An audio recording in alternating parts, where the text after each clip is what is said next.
முதல் வாசகம். நீரே ஆண்டவர் என்றும் நீரே இம்மக்களின் மனத்தை மாற்றுவீர் என்றும் இம்மக்கள் அறிவார்களாக.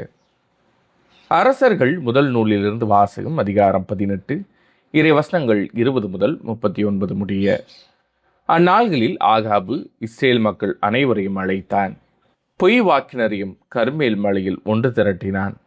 எலியா மக்கள் அனைவர் முன் சென்று, எத்தனை நாள் இருமனத்தோராய் தத்தளித்துக் கொண்டிருக்கப் போகிறீர்கள்? ஆண்டவர்தாம் கடவுள் என்றால் அவரை பின்பற்றுங்கள், பாகால்தான் என்றால் அவன் பின்னே செல்லுங்கள்.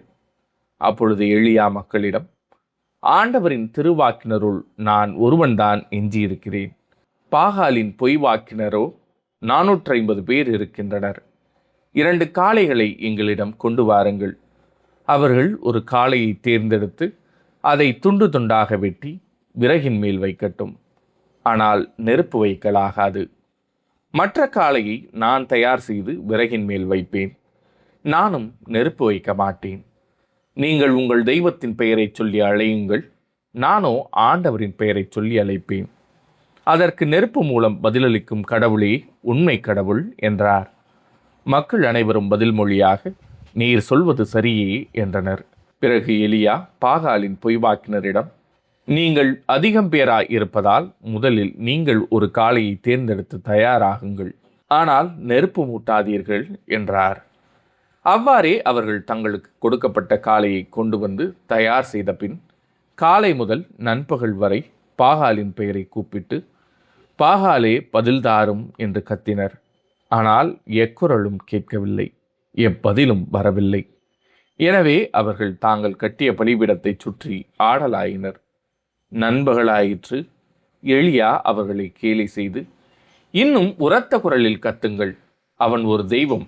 ஒருவேளை அவன் ஆழ்ந்த சிந்தனையில் இருக்கலாம், அல்லது ஒதுக்குப்புறம் போயிருக்கலாம், அல்லது பயணம் செய்து கொண்டிருக்கலாம், அல்லது தூங்கி கொண்டிருக்கலாம். அவன் விழித்தள வேண்டியிருக்கும் என்றார். எனவே அவர்கள் இன்னும் உரத்த குரலில் கத்தினர். தங்கள் வழக்குப்படி வாளினாலும் வேலினாலும் இரத்தம் கொட்டும் வரை தங்களையே கீறி கிழித்து கொண்டார்கள். பிற்பகலாயிற்று. அவர்கள் மாலை பலி செலுத்தும் நேரம் வரை தொடர்ந்து உளறிக் கொண்டிருந்தார்கள். ஆயினும் எக்குரலும் கேட்கவில்லை, எப்பதிலும் வரவில்லை. கவனிப்பார் யாரும் இல்லை. அப்போது எலியா எல்லா மக்களையும் நோக்கி, என் அருகில் வாருங்கள் என்றார். பலிபீடத்தை செப்பனித்தார்.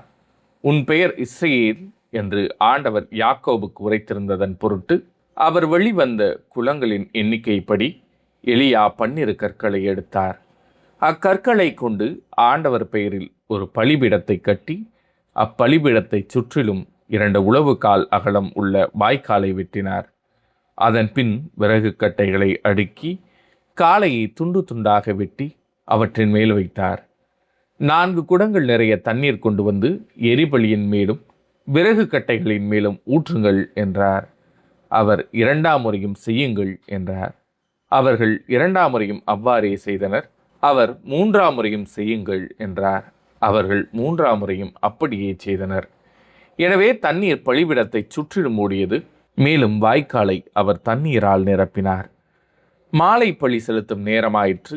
இறைவாக்கினர் எலியா பலிபீடத்தின் அருகில் வந்து, ஆபிரகாம், ஈசாக்கு, இஸ்ரவேல் என்பவர்களின் கடவுளாகிய ஆண்டவரே, இஸ்ரேலின் கடவுள் நீரே என்றும் இவற்றையெல்லாம் நான் வாக்கின்படியே செய்தேன் என்றும் இன்று விளங்கச் செய்தருளும். நீரே கடவுளாகிய ஆண்டவர் என்றும் நீரே இம்மக்களின் மனத்தை மீண்டும் மாற்றுவீர் என்றும் இம்மக்கள் அறியும்படி எனக்கு பதில் தாரும். ஆண்டவரே எனக்கு பதில் தாரும் என்றார்.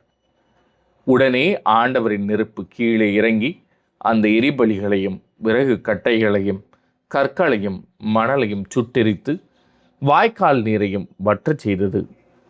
இதை கண்டவுடன் மக்கள் அனைவரும் முகங்குப்புற விழுந்து, ஆண்டவரே கடவுள், ஆண்டவரே கடவுள் என்றனர். இது ஆண்டவரின் அருள்வாக்கு. இறைவா உமக்கு நன்றி. பதிலுரை பாடல். இறைவா என்னை காத்தருளும், உம்மிடம் அடைக்கலம் புகுந்துள்ளேன். இறைவா என்னை காத்தருளும், உம்மிடம் நான் அடைக்கலம் புகுந்துள்ளேன். நான் ஆண்டவரிடம் நீரே என் தலைவர் என்று சொன்னேன். இறைவா என்னை காத்தருளும், உம்மிடம் அடைக்கலம் புகுந்துள்ளேன். வேற்று தெய்வங்களை பின்பற்றுவோர் தங்கள் துன்பங்களை பெருக்கிக் கொள்வர். அவற்றுக்கு செலுத்தப்படும் இரத்த பலிகளில் நான் கலந்து கொள்ளேன். அவற்றின் பெயரை கூட நாவினால் உச்சரியேன். இறைவா, என்னை காத்தருளும். உம்மிடம் அடைக்கலம் புகுந்துள்ளேன். ஆண்டவர் தாமே என் உரிமை சொத்து, அவரே என் கிண்ணம். எனக்குரிய பங்கை காப்பவரும் அவரே. ஆண்டவரை எப்போதும் என் கண்முன் வைத்துள்ளேன். அவர் என் வலப்பக்கம் உள்ளார், எனவே நான் அசைபுறேன். இறைவா, என்னை காத்தருளும். உம்மிடம் அடைக்கலம் புகுந்துள்ளேன். வாழ்வின் வழியை நான் அறியச் செய்வீர். உமது முன்னிலையில் எனக்கு நிறைவான மகிழ்ச்சி உண்டு. உமது வலப்பக்கத்தில் எப்போதும் பேரின்பம் உண்டு. இறைவா, என்னை காத்தருளும். உம்மிடம் அடைக்கலம் புகுந்துள்ளேன். நற்செய்திக்கு முன் வாழ்த்தொலி. அல்லேலூயா, அல்லேலூயா. ஆண்டவரே, உம் வழிகளை எனக்கு கற்பித்தருளும். உமது உண்மை நெறியில் என்னை நடத்தி எனக்கு கற்பித்தருளும். அல்லேலூயா. நற்செய்தி வாசகம். அழிப்பதற்கல்ல, நிறைவேற்றுவதற்கே வந்தேன்.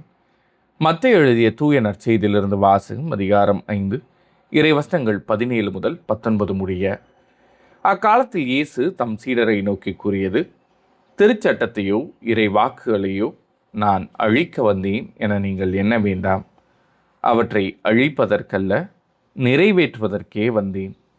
விண்ணும் மண்ணும் ஒழிந்து போகும் முன் திருச்சட்டம் யாவும் நிறைவேறும்.